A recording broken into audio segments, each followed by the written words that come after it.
Hi, my name is Stephen Pope and I'm an Amazon expert and e-commerce consultant. I'm currently taking on additional clients right now. So if you or somebody you know has an Amazon or website business selling products and they need help growing their traffic or increasing their sales, please have them reach out to me at steven@myamazonguy.com. In this video, I'm going to show you how to use the Amazon Storefront. It's a new and upcoming tool. This is an example of one of those storefronts. It's basically a landing page, except it's on Amazon. It replaces what was previously a storefront, and it has plug and play tiles. So all of these products and images that we're seeing here, I'm going to show you how to incorporate those and use them. It's very basic. Anybody who's used HubSpot or any template fill program, it's drop and plug and play, so very easy to use.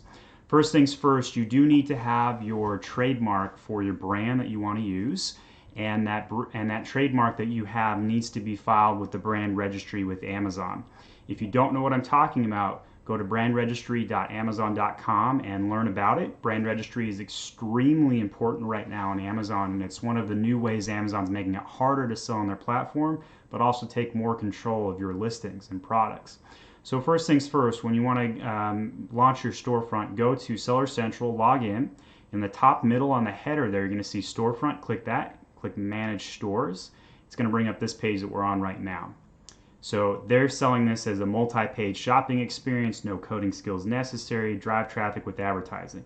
And all of that's accurate, 100% accurate. It's amazon.com/your brand name. So in this instance, we're going to do a storefront for Sashapure. And when you click that, you're gonna be able to upload you gotta type in your brand display name, put in a logo. So I'm just gonna see if I've got something in there currently. I'm not looking for looks right now. I'm just going through the motions to show you kind of how this will look. So you click next. You can choose between templates. So you've got a marquee, a product highlight, product grid, and a blank option right here. Basically what we're looking to do is figure out what is the one that we want to fill the assets into. So let's say we don't really have a lot of graphics. Well, maybe a product grid might be the way to go, where you just put one header here and you fill in some product rows. Well, if you've got lots of graphics, you could put in this top header here and a couple of different tiles. So on this live example, you'll see this is exactly what a marquee could look like. You've got that header banner there, on the left banner there, and banner down here, and then there's tiles where they've put in products. So all of these tiles can be put in for whatever you want to do for your business. On the bottom here, these are called product recommendation engines. So there's a lot of product engines out there for your own website. You got the MyBuys and a bunch of other enterprise tools. But it's great that Amazon's basically filling them in for you. So if somebody has looked at one of your products before and they end up on your brand page, that's very likely going to personalize right here in this recommended for you. It's going to show up right there. So if the product you looked at before shows up right here, you're more likely to buy it. Best sellers might just show your top 4 selling units.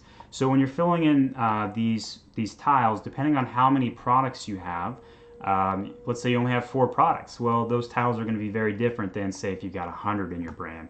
The other thing to keep in mind is that all of this has to be under a single brand unit, and all of those products must be enabled in your brand registry. So none of the crossover between brands would apply here.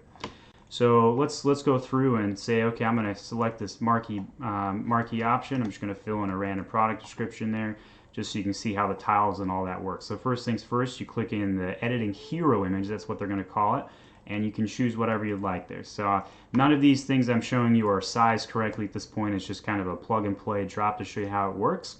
So first hero image, let's say we're going to plug and play that. They do recommend a 3000 by 600 pixel image goes there. Let's say the next tile, I want to put a product. So I can type in any product that's currently in the registry. So I'm just going to select the top one there, and you can see how that first product fills in. Nice giant product. It's right in the center there.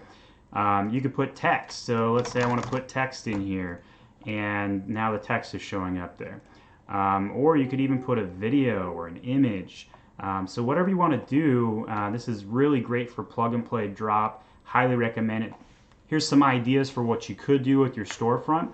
You can enable it for your headline ads with Amazon. So headline ads are ads that show up on Amazon.com. And let's just type in beauty and see if we get a header ad to show up. So we did. So this is a header ad that's sponsored from Dermatology Cosmetic Labs. And if we were to click on this, if they have a storefront, it would appear there. In this case, they don't. So it would just show whatever products they've selected for their headline ads. So a lot of people have enabled headline ads because they've had the brand registry for 6 months or 12 months or however long. I think it was March of 2017 when they enabled brand registry 2.0, and headline ads followed that shortly thereafter. And they haven't enabled a storefront, so that's what it'll look like today. But let's say this was the Isatori headline ad. When you click this, it would then land on the storefront. So you have more control over what products will be displayed to the consumer when they're searching and they see a headline ad.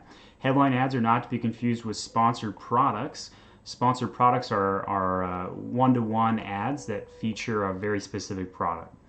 Most people are familiar with sponsored products, but are less familiar with headline ads. So that would be way number one. Way number two is if you wanted to create offline traffic or external traffic to Amazon. So here are two examples of that. Example one, you could use a program like Snagshout where you're driving traffic directly to Amazon.